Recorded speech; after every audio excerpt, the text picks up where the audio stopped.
Ladies and gentlemen, the FootballScoop Podcast is back. We're recapping Week 10. It was incredible. I told you guys a couple of weeks back, you're like, greatest week ever. I'm like, wait for it. They get better every week. This was no letdown. Tennessee, Georgia happened. Okay, it was a football game. It was a good football game. LSU, Alabama happened in Tiger Stadium. I happened to be there, happened to be on the sideline, happened to be at the goal line when Jaden Daniels went for 25 and then throws a little dot to his guy. He's in the end zone. Place goes ham. It was outstanding. It was a memory. It was great fun. Thanks to the Tigers for that one. I'm just happy to be here, gents. How are we? We're good. You called your shot, so we're opening with this game because I basically laughed at you Thursday when you said that you were calling the shot. You were saying then Brian Kelly would plant a flag for Coach of the Year consideration, and I did not believe it. I did not expect it. I didn't think LSU could bottle up Alabama enough offensively, especially after what we had seen Tennessee do to LSU literally within a month's time. It had been less than a month since Tennessee just absolutely ramrodded the Tigers. But kudos to you. You called it. You picked it. You're the only one who picked it. And Bama's done. Bama's absolutely done. There's not a path for Bama into the CFP at this point, in my opinion. Zach? Matt House just did an outstanding job all game with the defense. I mean, Alabama had a couple of, the late when the guy broke like that 70-yard reception over the, caught it short, ran 70 yards. Alabama, those two big plays. Other than that, LSU's defense was fantastic, I thought. I'm in stadiums. I don't see the stats or anything like that. I know LSU's offense wasn't prodigious, let's say. They showed up and got the plays. I'm talking to the stands next to me. I said, guys, Jaden Daniels is going to win this game late with his feet. And he, 27, when they handed the ball to him, that kid could run. He's a great story. The interception on Bryce Young's first interception in the end zone changed the whole game. Everything about it. What a fun game. What a great experience. Baton Rouge is on fire. That's why you hire Brian Kelly to change the whole dynamics of the city. It sounds ridiculous, but I'm telling you, people walking my street, they're got a pep in their step. They're like, go Tigers. I mean, it's crazy. It's awesome. I mean, we've been singing the praises of Brian Kelly and his staff all season long, and especially over the last couple of weeks. I mean, the measure of a team is really how much they improve from week to week throughout the course of the season. And I don't see another team that's improved continuously through the season like this LSU team. Like they were a joke, a meme, a mess after that Florida State game, and now they're going to be top 5, maybe in the college football playoff, maybe win the SEC. I mean, who knows? They're going to win the SEC West. Brian Kelly this has been his best season as a head coach. He's taken teams to the playoff. He's won national championships at the Division II level. He nearly took Cincinnati to the BCS national championship game. The guy is a Hall of Fame coach, and this is a Hall of Fame season. And then on the flip side, as you said correctly, they're out. This is their worst season since 2010, and considering the preseason hype, one of the worst seasons in Nick Saban's career. They've played 4 games against teams with comparable talent, not equal because Alabama has more talent than every one of those teams, but 4 games against teams with comparable talent. They're 2-2 in those games, and all 4 have gone down to the wire. So this is what they are. They are underachieving, poorly coached, just pretty good. Like Nick Saban has lost his teams the games, but the Tennessee game and the LSU game with his in-game decisions. The team's poorly constructed. Where would they be without Jahmyr Gibbs? Their best receiver is a transfer running back. Like, that's a problem. Their scheme is not as good as it's been. They don't have an identity. They don't enforce their will on people anymore. Like, they're a poorly coached team right now. And I'm just so sick. You just see is Bama really out of it? Are they, put them ahead of some other one-loss teams? No, they're closer to A&M than they are to Georgia right now, in my mind, in terms of on-field performance and relative to expectations. I think you make a lot of great points there. I'm going to go with a couple. First, on Brian Kelly, I had a college football person text me this morning. He's somebody who's been down and visited with Brian Kelly, been inside that program since Brian Kelly took over at LSU. He talked to me about the accountability and culture that Brian Kelly has instilled and really forcefully imposed there. Not forcefully in a bad way, just like, look, sheer force of will. We're going to have accountability. We're going to upgrade the culture in this program, and we're going to do it off the field, and it's going to translate onto the field. And I think that he brings up a great point. I think that we're seeing that because you have to have a strong fabric of culture to come back from what we saw out of LSU, again, with the early season loss to Florida State, sure, but then they didn't necessarily play well in a couple of games after that, and then they get humiliated by Tennessee. You don't respond that way if you don't have culture. And I will say that's something I've seen Brian Kelly have through the years and at Notre Dame and been able to do and been able to carry on. To your points about Texas, Zach, again, I'm going to heartily agree with you. They're a terribly penalized team. They've set records for that program in penalties. They've not valued possession in terms of turnover. LSU had a 4-minute edge in time of possession last night. Once again, 9 penalties for almost 100 yards for Alabama last night. I'm with you. They're cooked. They're done for this season. I'm telling you, they're not coming back from it because yes, they have a game against Ole Miss, and Ole Miss is really a very good team. I don't think Lane Kiffin would tell you this Ole Miss team is as good as a year ago. But there's not a lot of meat left out there for Alabama, I think, to make a strong statement, to make any kind of galvanizing push down the stretch of November. This Auburn team has already fired its coach, played gallantly over the weekend, but they're just not that great. So, Scott, you're sort of sitting back and letting us talk. And this is a foundational moment for LSU and Brian Kelly. There were some more of those around college football that I know we're going to get into over the course of this podcast. This is a foundational moment for LSU and Brian Kelly. This is a foundational crack for Alabama. Yeah, I don't think you can just run it back. You got to you got to reevaluate everything, top to bottom, similar to how you did. And I mean, the fact of the matter is Nick Saban has been a below average head coach this year. I mean, that's a fact. All right, so a couple of thoughts. The word that comes to mind when thinking about what Brian Kelly has done at LSU is professionalism. I went over to the football facility Friday, interacted with staff. Obviously, was at the game and on the field. The level of professionalism around the program, it's just different than what's been here in Baton Rouge the last 15 years. He runs. It's an impressive way he runs the program. Everybody's on the same page. It's just different. I've enjoyed observing it and getting to see the effects, the fruits of it here. A couple thoughts on the game. I'm not a talent evaluator. In speaking with guys on the sideline, former NFL linemen, I said Alabama's offensive line used to impose their will on LSU's defense, for the last 10 years. It didn't happen.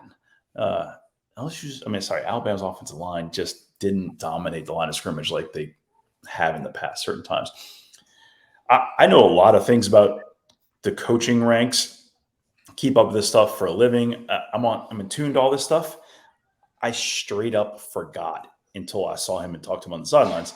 Derek Dooley was part of Nick Saban's staff. I was like, Dooley's here? Like, Derek? I just forgot. We broke that news. Come on. I literally forgot. I don't even know how. I mean, how's that possible? Anyway, yes, we did break that news. All right. Transitioning out of this one. I did pick the Tigers to win. I also picked the Vols to win. That did not happen. I only got to see some of the first half. Once you get to Tiger Stadium, there are no comms. You get nothing. They actually don't even show scores. Like once or twice during the game, they showed some scores. It's bewildering a little bit. Talk me through Georgia, Tennessee, guys.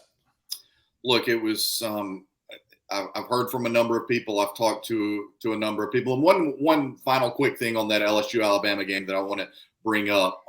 You've been gracious enough to send me the last few years for like the DFO conference, the Director of Player Personnel conference. Have been very enjoyable career things for me. I bring that up because earlier this year down in Texas at the DFO conference, and then earlier this summer in August at the DPP and recruiting conference, there was so much talk about Alabama. And I promise you, there was a chief staff member from a direct Alabama rival who told me, I think this might be one of Nick's best teams, maybe his best team ever at Alabama. They're going to be so good. And so I think that has resonated to me. That influenced me as what I expected from Alabama going into this year. And now that resonates with me right now. So to Zach's point, I think Alabama is among the biggest underachievers in college football where we stand right here today. I'll add Blake Anderson after that first game of the season, right? Alabama just waxes Utah State. Blake Anderson came out and said, that's the single best football team I've ever seen. Right. And you're like, all right, I mean, that sets expectations way up there. Right. What happened? Yeah. No. And that, who knows? But to Zach's point, yeah, schematically, they're not as good as what they've been under Lane and Sark, I don't think, offensively. Defensively, they're missing some things as well. And Will Anderson, I thought, came into this season with a chance to be the first defensive Heisman Trophy winner since Charles Woodson robbed Peyton Manning. And that's not the case. Now, as we transition to Georgia, Tennessee, and stay in the SEC, it was an established program, and it was a big boy program. And I still remember being on the field in 2016 for Tennessee, Alabama, and seeing Derrick Henry and all those guys and just seeing truly the physical stature of that Alabama team. When I watched Georgia, Tennessee yesterday, the physical stature of that Georgia team is what stood out to me. Georgia didn't have to do a lot of exotic things to get home against Hendon Hooker. They said, we're running our dogs against your dogs, and we like our dogs. And that's what it was. The key moment of that game to me was a Tennessee offensive lineman just striving with all 360 pounds of his might to extend the ball 1 inch over the goal line so that Tennessee isn't sacked for a safety. And it's like, okay, Tennessee's in for a different fight than what they've seen so far this season. This is a different level of opponent over even Alabama, LSU. And yeah, I mean, my take all season long on Georgia has been this is the best team in the country, and their main weakness is that they seem to play to the level of their competition, and they only hit the gas when they have to. And maybe that comes back to bite them, but at some point. But when they want to, they will leave anybody, even the number one team in the college football playoff rankings, a deserving number one. They left them in the dust. They have the ability to leave every team in college football in the dust. And this was not a 2-touchdown game. It frankly wasn't even a 3-touchdown margin, which is what it stood for the longest time at 27-6. It was never that close, to be honest with you. And it was. I know we're going to transition into this game shortly. What Georgia did to Tennessee yesterday was incredibly similar to what Notre Dame did to Clemson. Now Clemson's further along under Dabo, obviously, than what Tennessee is under Josh Heupel, but it was physically overpowering and systematic beginning to end domination. And that's what it was from Georgia. I mean, it was a complete outclassing just from an established standpoint. And look, Georgia made an early turnover on the game's opening possession near midfield, but they had already taken the ball into Tennessee territory. And then you see Tennessee, which so often capitalizes on that, especially under Josh Heupel, and they couldn't do it. They barely got a field goal out of it. Barely got that field goal out of it. And you could see then that it just wasn't there. And for as good as Hendon Hooker has been this year, and he's been absolutely sublime, but if you go back and watch, and some coaches pointed this out to me, even on the long touchdown last week that he had to Jalen Hyatt, you see Jalen Hyatt stop and wait on the ball a little bit. Mm-hmm. You can't do that against the Georgia. You just cannot do that. And you have to be more precise than you've probably ever been if you're Hendon Hooker. And unfortunately for Hendon, he was not more precise yesterday. And Georgia showed that it's the best team in the SEC, which means it's the best team in college football right now. And we'll talk more about it. The last thing I'll say about Georgia, Tennessee is I probably haven't appreciated Todd Monken enough, and I thought he was brilliant yesterday. He did a great job. I thought what he did yesterday was one of the smoothest called games I've seen for any team this entire college football season. I thought he was brilliant. I love the call coming out of what Zach's talking about. You know, the offensive lineman tries to get it out as a safety, is it not? No, we're going to punt. First play, he'll stop and go. Let's go. 6 points. That was beautiful. Yeah, Loved it. exactly. I mean, yeah, they're brilliant. I mean, they beat Tennessee in every phase yesterday. They beat them on the field and they beat them on the headsets. All right, so Zach and John Bryce can talk football all day long. I talk about other weird things. You mentioned Peyton Manning getting robbed of the Heisman, which absolutely happened. SEC Shorts is the best thing that comes out every week. It's absolutely incredible. If you guys didn't see the one from about a week ago with Tennessee having no more fears, and then they bring up that, it was incredible. Strong. SEC Shorts is incredible. All right, transition me to Notre Dame Clemson. I didn't get to see any of it, but I saw it was a whoop down. It was an absolute whoop down, as you call it. I was there in attendance. Got there early. There was just a vibe around campus. Initially throughout the week, some people at Notre Dame were a little bit nervous just about how much orange would be invading South Bend here. It didn't compare to 2017 when Georgia came up here and the stadium was 60-40, maybe 55-45 green to red. It was 70-30 last night. Clemson had a better showing from its fan base than Clemson had from its football team. I'll tell you that right now. And again, Notre Dame set a tone with physicality. Just as I said about Georgia, Tennessee, there's not a doubt in my mind last night that Notre Dame won that contest from the headsets all the way down. Notre Dame outcoached Clemson very emphatically, in my opinion. And then Notre Dame out-executed Clemson on the field, and Notre Dame out-physical Clemson on the field. And it was thorough. Here's how bad it was. It was 28-0 in the fourth quarter, 3 minutes into the fourth quarter, and I start going through the Clemson media guide to figure out the last time that the Tigers have been shut out, because it was that point in time I thought it was very realistic that this Notre Dame team that had limped through a loss to Marshall after pouring it on the line against Ohio State and coming up short, and then had found a way to lose to Stanford, I thought might be the first team to shut out Clemson since Georgia, August 30th of 2003. It had been that long, almost 2 full decades since you could really entertain the thought that Clemson might be shut out. That was the longest they've been held without a point since the opening game last year against Georgia in what proved to be Georgia's national championship season.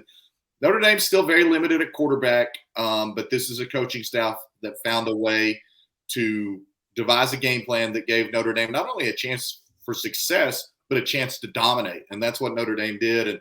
And Brian Mason, I know we're months away from Zach's great series on our respective coaches of the year, but I'm going all in on Brian Mason for special teams coordinator of the year.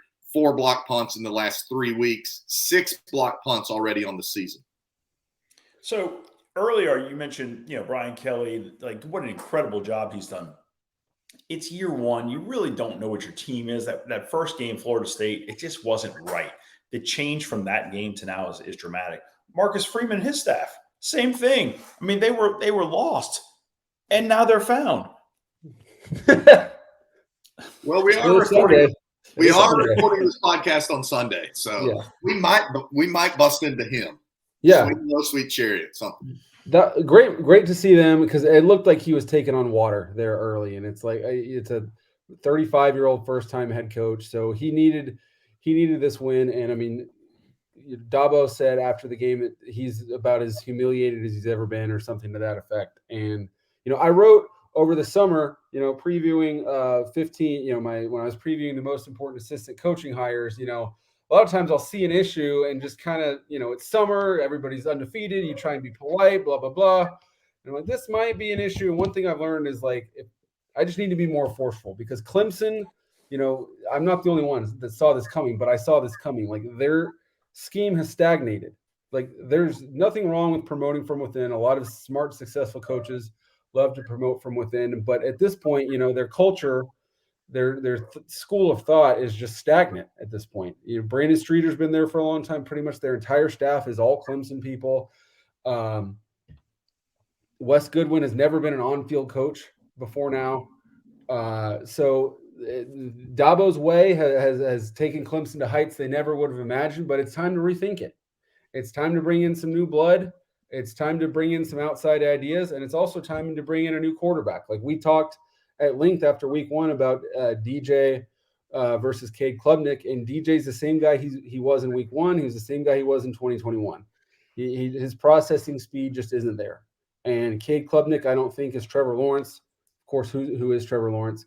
But DJ puts a ceiling on them, and they're a borderline top 15, top 20 team. They might end up 12-1, but they're not an elite team. The arrow is pointing down at Clemson, and they need to do something. The crazy thing, Zach, is that I was in the stands 2 years ago, even though it was the COVID season and access was severely limited. You know, my wife works for Notre Dame, so we had gotten some faculty tickets and gotten to go to that Notre Dame Clemson showdown 2 years ago. Yep. And DJ was making his second career start, first ever road start, and Clark Lee was the defensive coordinator, a very established, good Notre Dame team. DJ threw for 440 yards and led Clemson to the near win in double overtime. And he's never had a game that good since then, not remotely close to having a game that good since then. And to your point about Dabo's promoting from within, it's loyalty to a fault a little bit. And I've made this comparison. I'll continue to make this comparison until I'm proved wrong. Dabo right now is in the same area of his coaching career as where Philip Fulmer was at Tennessee when that thing started to go down, because he made the wrong decisions for assistant coaches. And I'm not saying that that's where that Dabo has emphatically made those wrong decisions yet, but that's the same trend that I'm seeing from what Clemson did last year, the drop-off, to now in its biggest game of this season being completely throttled down and bottled up and really dominated wire to wire. I think that's where we're at right now. And this gets into a lot of, nitty-gritty decisions of the way Clemson's rose to the top of the mountain of, not letting commits take visits, stuff like that. Like if you're in the playoff every year and you're at the top, you have that kind of leverage over players. Now, if you're Clemson and you're recruiting against Georgia and Alabama and Ohio State and you name it, say, hey, we'd love for you to commit to us, but you're not going to Alabama. You're not going to Ohio State. Either you shut it down or you're not coming here. Are those guys going to say, we're not coming here anymore? I don't know. I think Nick and Dabo need to spend a lot of time this offseason making some hard choices and having some hard conversations. Well, and here's another quick point. We've seen the transfer portal be absolutely crucial for LSU, what they're doing right now, and for Tennessee, what they're doing right now. Alabama has used the portal, but clearly not as effectively this year. They got some key additions. You referenced Jahmyr Gibbs, but also with Alabama, you've had a more established process. You've had a more entrenched roster. I think it's proving to be a little bit more difficult for an Alabama to bring in some of those players versus what you're seeing at an LSU and Tennessee, because there's a little bit of different approach there. There's just more team-wide hunger maybe at an LSU or a Tennessee where anybody's welcome, whereas there's some other guys that have really endured those grueling Alabama football practices that are said to be harder than the games. Though they've endured those for 4 to 5 years and are now getting their chance. There's guys that have been on campus for 4 to 5 months that are playing key roles. I just think it's an interesting dynamic that's worth monitoring. I'll tell you guys, I don't keep up with recruiting at all. I couldn't tell you the name of 10 kids LSU was recruiting, but I saw 10 kids that LSU was recruiting on the sidelines last night. Ooh, buddy. Well, LSU just got huge news on Friday. The top quarterback in the 25 class reclassified to 24 and committed to the Tigers, kid out of Jacksonville Christian. Really, really nice pickup for Brian Kelly Company, and they've got a really promising young quarterback on the roster now. So That's how you build it. Yep. All right. TCU had their hands full a little bit. Came away with the dub. They're undefeated. Zach, talk me through it. TCU keeps winning and covered. They were down going into the fourth quarter, hadn't scored a touchdown and managed to cover. And they did that with another fourth quarter rally. So the question is, can they keep doing this? Is this going to bite them in the butt at some point? Most likely, yes. We saw Max Duggan struggle without Quentin Johnston.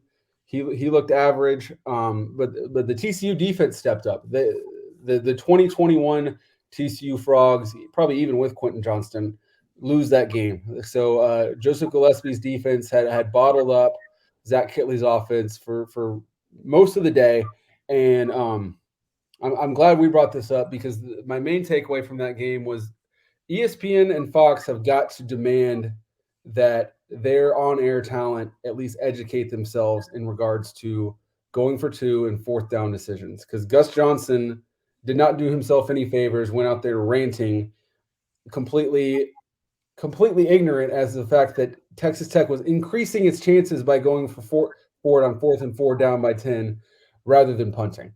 I mean, it's at this point you're arguing that the earth is flat at this point. Like the ESPN and Fox cannot allow their talent to be this ignorant and be more ignorant than the coaches, be more ignorant than their audiences. Like, come to your own conclusions, but at least educate yourself first. That was bad on his part. Great season thus far for TCU. I expect them to be no worse than 5th Tuesday night in the CFP rankings. They might climb up to number 4. They'll be there for a week. I'm calling it now. Texas will beat TCU next weekend.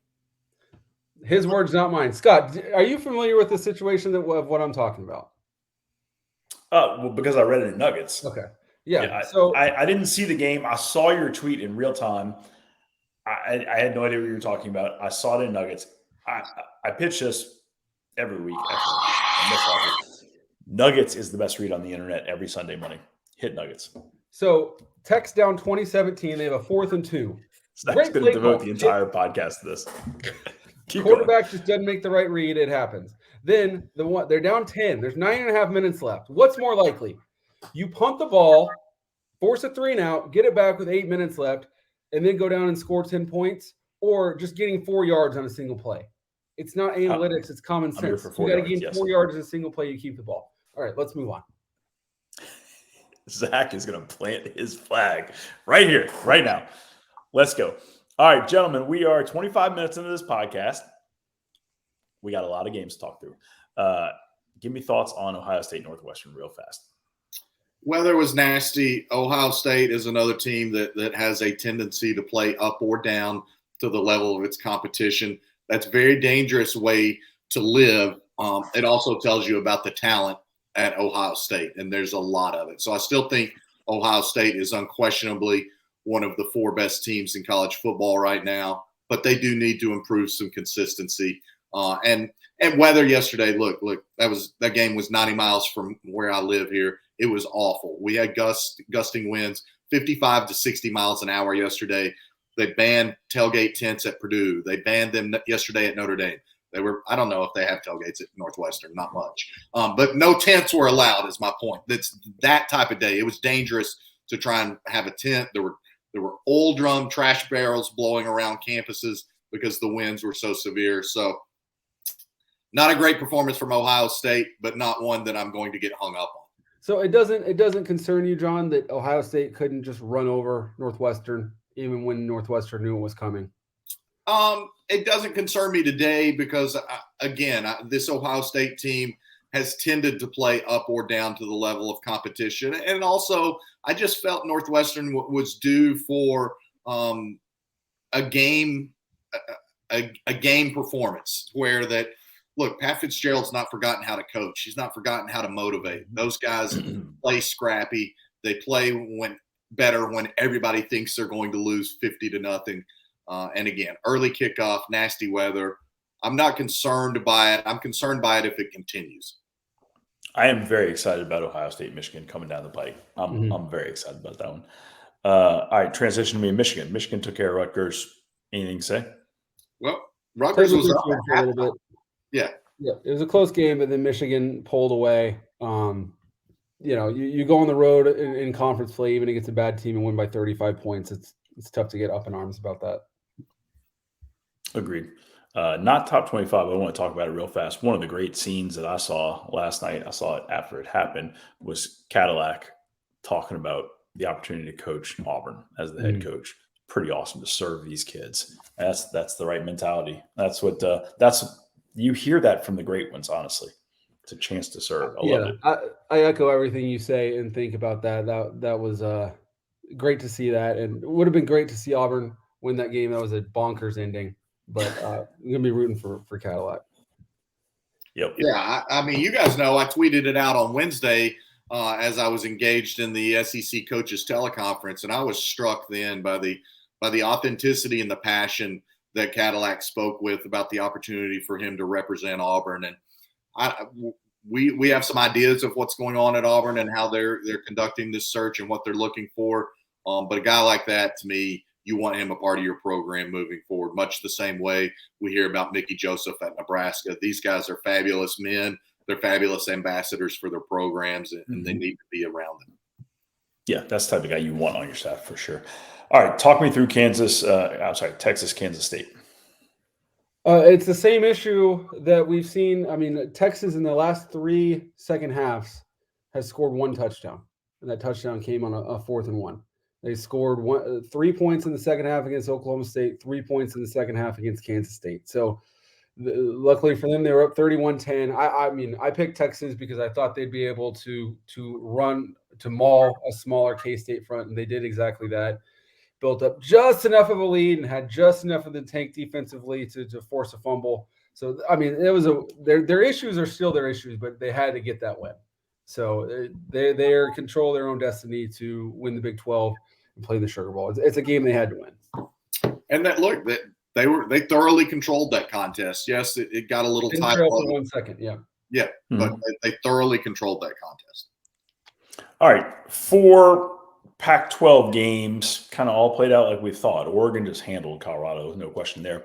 SC, with Cal. UCLA handled A-State. Utah handled Arizona. Anything to mention on any of these?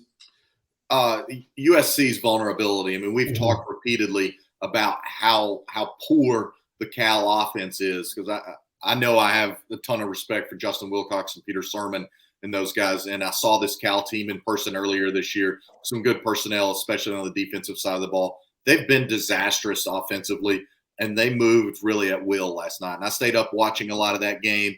And Cal repeatedly cut it to a single score contest multiple times. 34-27, then it's 41-35 or whatever it was. They go for 2, they make it.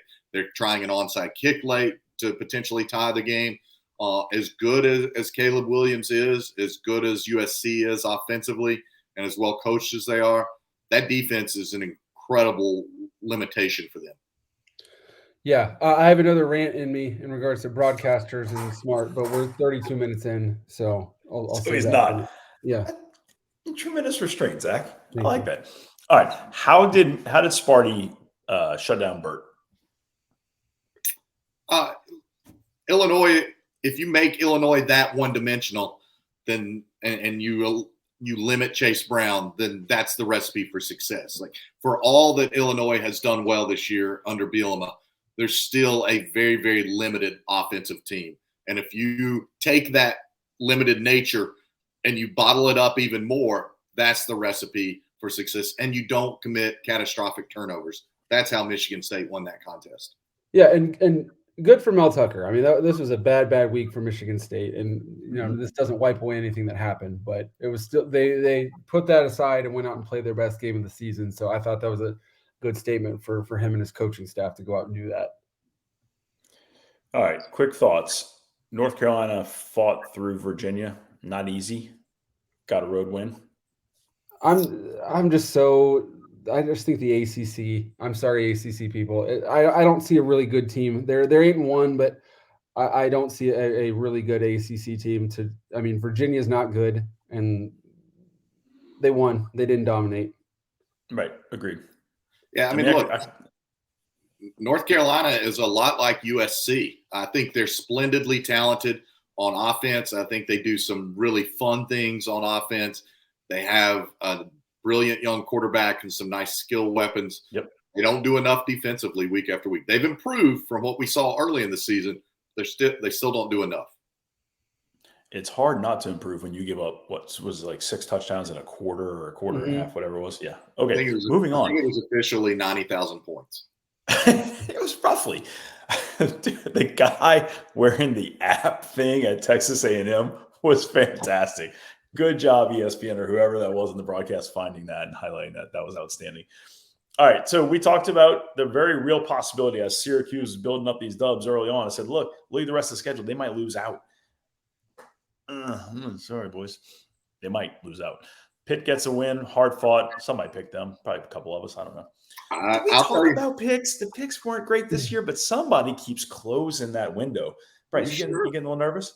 I'm not getting nervous, no, but I'm proud to be wearing this Pitt hat today that was recently shipped to me by the Pitt football office. So H2P, hell to Pitt for that big win yesterday. I did not pick Pitt, but here I am wearing the Panthers hat. That defense did a great job yesterday for Pitt, which is always the case. And we'd lost a little bit track of it, but this Pitt team is the same one that held Tennessee to 27 points in regulation and had been able to do a lot of things to get home early against Hooker, just playing manning up. Georgia did the same thing. That's why I'm bringing this back up. Georgia did the same thing, followed Pitt's blueprint to a certain extent, but with much better personnel. But yeah, huge win for Pitt. They needed it. They needed to go ahead and punch that bowl berth eligibility win, which they got after being the defending ACC champions. Agreed. I think we all talked about Kansas was going to find a way to get that one more win they needed, and sure enough, took care of business in a big way. Yeah. Go ahead, Zach. I mean, the right team came to town at the right time. Oklahoma State's not in a good way, and Kansas made the most of their opportunity. It would have been horrible for them to start 5-0 and 5-7. So I was so glad to see them win that. I think the whole country was. I think everybody was. Yeah. And I love I love the Kansas tweet this morning that showed their goalpost and said no GoFundMe needed. And so kudos to the Jayhawks. I did not pick them this weekend, but as you guys know, I had adamantly stated the last several weeks they would get bowl eligibility. Tulane took care of business. I was a little worried about a little trap game here at Tulsa. And Tulane lost that shocker to Southern Miss. It makes no sense. Else they'd be undefeated. I love seeing Willie Fritz just continue to pound. They got a couple of challenges coming up, but hopefully they fight their way through them. NC State over Wake. Shout out to MJ Murray, the freshman quarterback, hopped in and was their third string quarterback and has saved their season. He outplayed Sam Hartman, and that's why they won that game. And they're in the top 25 and have an opportunity to say we made the most of this season because of him. I would tell you one of the flaws of Wake develops guys really well. They don't have the depth. They just don't have the 1 through 85 type depth. And NC State's showing they're just a little bit of a bigger program. Yep. Moving on. I thought this was a game Memphis had to win. And I mean had to win. And they didn't. And I'm worried about my guys in Memphis, to be honest. Look, I think we just have to be transparent here. If you're on the staffs at South Florida, Memphis, and West Virginia, your nerves are frayed right now. And that's the nature of the beast, but that's where it is. It's a results-driven world, and the results for all three of those programs are not where they need to be.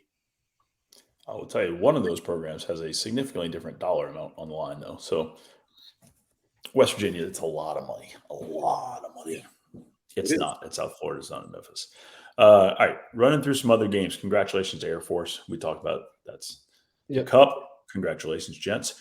Missouri, Kentucky. I think we were a little split on that. I thought Missouri was going to find a way. I thought Drake really had this team building back up, and y'all's point was Kentucky's better than what they've been showing, and they fought through.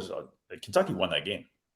They did, and they won it late after Missouri didn't lead all day long until late in the fourth quarter. They scored to take a 17-14 lead. And then there was some controversy in it that I didn't see late in the game, a blocked punt or a muffed punt that ended up being ruled roughing the kicker. And then I think Kentucky was able to run out the clock. So, again, I didn't completely see all of that, but a little bit of controversy there. Florida versus Texas A&M. It was interesting. The game started in one path, and then Florida just kind of stretched their legs out. And at some points, it's just embarrassing to watch. Yeah. Obviously, A&M was down like 24 players due to the flu. Haynes King, I felt bad for him. I mean, he's not the guy as a quarterback at A&M, but the dude was battling his butt off. He was clearly trigger shy because he was getting hit. He was limping. So at least he was out there. That's what you got to say. And as for, Kyle Field is one of the most vaunted places to play in college football. And the atmosphere from the screen, it looked like a spring game. There was nobody there, no juice. That program is just out of life, out of passion at this point. This has been just an all-time downer of a season for them. And it could get worse from here. Yeah. No, they've still got LSU down the pike. You have to wonder how engaged this team is top down. I noticed the graphic yesterday that said they played 22 true freshmen and I think 10 redshirt freshmen this year. So if you're playing 32 guys already that are first-year players, and from an eligibility standpoint, what's the dynamic on the rest of your roster? What's the dynamic in your locker room? And we know point blank this was a tremendous concern for Jimbo Fisher going into this season. But if you're A&M, you know there's not change coming at the top, but there has to be some drastic changes within that program as soon as the season ends. Within the players, yeah, I'm not sure it's the coaching staff. I don't know, maybe it is, but I think it feels like they need an adjustment inside the locker room. All right, we're going to go quick, gentlemen. The Fighting PJ Flex came to town. Nebraska could not hold them off. Yeah, it is. I mean, look, Nebraska. Yeah, Nebraska played well for a lot of that game, gave itself a chance to win. But Minnesota has more on the line, and Minnesota played like it, and Minnesota is stable right now under PJ Fleck, and Nebraska is trying to find stability. I think we all picked Iowa to beat Purdue. No, maybe we didn't. Maybe just I did. I don't know. Iowa beat Purdue in a big way. Wisconsin, I thought Maryland was going to beat Wisconsin. I was wrong. Good job there, Jimmy Leonard. Any thoughts on that enough for him? Yeah, is that have we past the point where it's his job at this point? Like, I mean, I don't expect him to make an announcement, but they've shown competency to improvement under him at this point. The word from the agents, the word from people in the know there at Wisconsin was this move was not well received. And Chris, the athletic director, he is concerned about looking really dumb in all this. He needs Jim Leonard to win a couple more games so that he can say, yes, this was a logical transition to Jim Leonard. This is not really what anybody planned. This is not what McIntosh wanted to have happen. So he needs this to happen. If Jim Leonard does not win several more games, they got to go to the drawing board, and it's awkward. It's really awkward, and there's just a lot of questions at Wisconsin right now. Yeah, to your point, Zach, I think that it is another step toward Jim Leonard getting the job on a permanent basis, as Scott alluded to, and we've made calls and checked in with people over the course of the last week to 10 days. There's very much a strong sense of belief out there that Wisconsin likes what it has in its program, likes what it has in Jim Leonard, and thinks it just needs to get things right, quote unquote, on the offensive side of the ball and move the program forward from there. A couple of quick hitters. Temple just embarrassed South Florida, and that's I just don't know how South Florida doesn't make a change soon. I think there'll be anyway, that's happening. Baylor took care of Oklahoma. I didn't get to see a play of it. I just thought Baylor was a better coach team going into the game. We talked about this on the preview show. I thought they were a better coach team at this point. I thought they had more fight in them, and that's how it played out. Yeah, obviously I didn't see anything because it was on ESPN Plus, but I thought Oklahoma might have turned a corner defensively, and it turns out Iowa State's just not that good offensively. So Baylor is they close with K-State, TCU, and Texas, but win those, and they're back in the Big 12 championship game.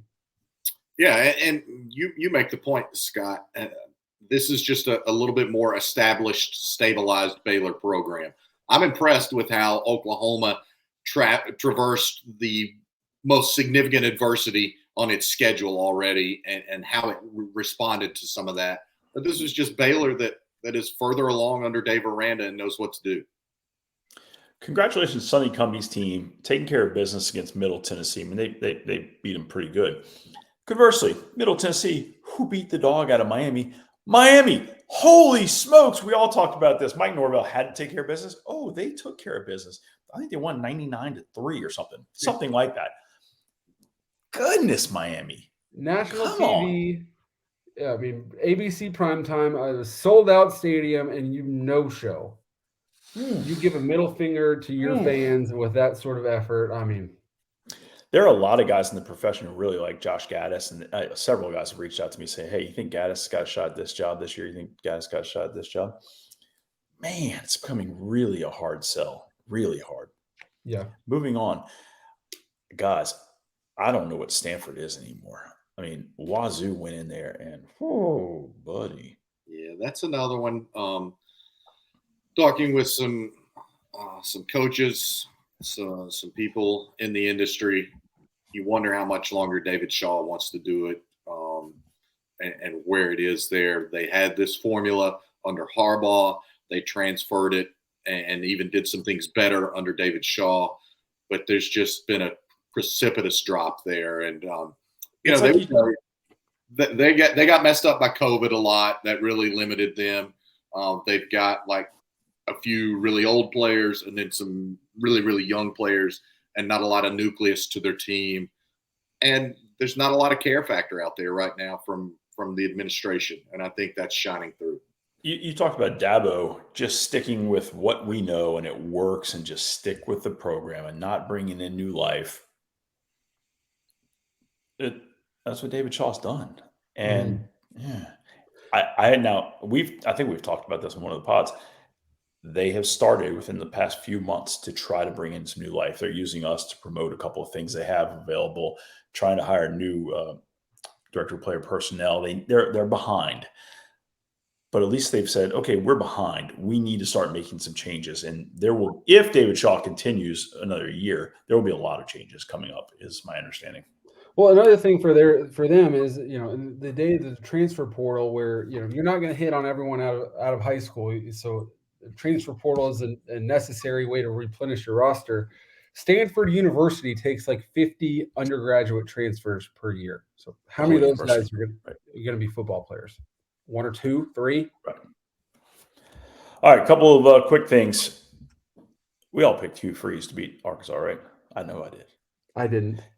I do like to point out the ones I picked right. By the way, I got a lot wrong, too. I just happened to win the week once again. Getting really close to John Bryce's lead that I gave him early in the season, which was nice of me.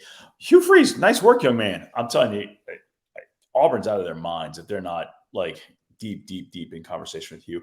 I know John Cohen's got I was the Mississippi State AD. Hugh says, hey, if you know of anything, send it my way. John Cohen's like, oh, hey, I got some stuff on him. So there's some blood there. We'll see if it works out. Who knows? UTSA, just they show heart. They play with their heart. You gotta love that guy. Yeah, I had the stat nuggets. They're 14-4 under Jeff Traylor in one-score games, and Frank Harris is just one of the gems of college football. Watch him play if you ever get the chance. He's just so fun, magical player. Yeah, he should have a statue in San Antonio, outside Chisholm Hall. I'm a big fan of Jeff Traylor. I know Zach is as well. Let's see. I've got about half an ounce left. If I can get it in front of the camera. You're way more of a man than I am, Zach, for sure. Here we go. It's gone. Oh, you're a sick. Oh my gosh. All right, that happened last year. It's hard not to bring that back in. Zach drank queso because UTSA was dominant. He did a queso stand. Mm-hmm. He needs to do more this year. Zach, I need to see you drinking more queso. Good talk. All right, couple of quick hitters. South Alabama 7-2. Went to Georgia Southern and 38-31 big win. Same thing. Troy 7-2. Troy goes to Louisiana Lafayette. You will always be Louisiana Lafayette to me until you dominate somebody. And okay, good job, John Summerall's squad. Nice work. Moving right along, Houston and SMU played 3 football games, I guess. I don't know, 60-something to 70-something. Holy smokes. If you're the SMU defensive staff, are you walking into meetings today being like, guys, we gave up 63 points. We were absolutely horrible. But we forced 3 turnovers, and the other guys forced 0. We were better than those guys. We were better than them today. We won the game. Good job, guys. You have to. You are who you are. 77. You gave up 63, but you didn't give up 77. We didn't give up 77. All right. Last one for me. Well, and then we got an FCS one here and there. Louisville got the dub they needed. We're all worried about Louisville. They're like, well, they got to be James Madison. They took care of James Madison. Scott Satterfield is right of the ship. Hopefully this is good enough for them. Mm-hmm. Any other FBS thoughts real fast? No, I was worried for about the last 15 minutes we weren't going to mention Houston SMU, so I'm glad we got to that one. Oh, you knew I was going to mention Houston SMU. FCS, all right. I pulled up a couple of them. There's I don't know if I saw any shockers. I saw Samford was down to VMI early. Samford came back big second half. Sanford continues to have a great season under Chris Hatcher. Prime took care of business prime. The Dakotas all seem to play out right, I think. Anything I missed, JB? No, I don't think so. I mean, we tweeted about it Friday night, big overtime win for Alcorn State on the road with either their second or third string quarterback had to survive that contest in OT, as I mentioned. I'm looking forward next weekend to Yale versus Princeton. Yes, I really said that. Yes, I said that with a straight face. It's basically an Ivy League championship game. Princeton's undefeated. Yeah, Yale just hung 69 yesterday on Brown.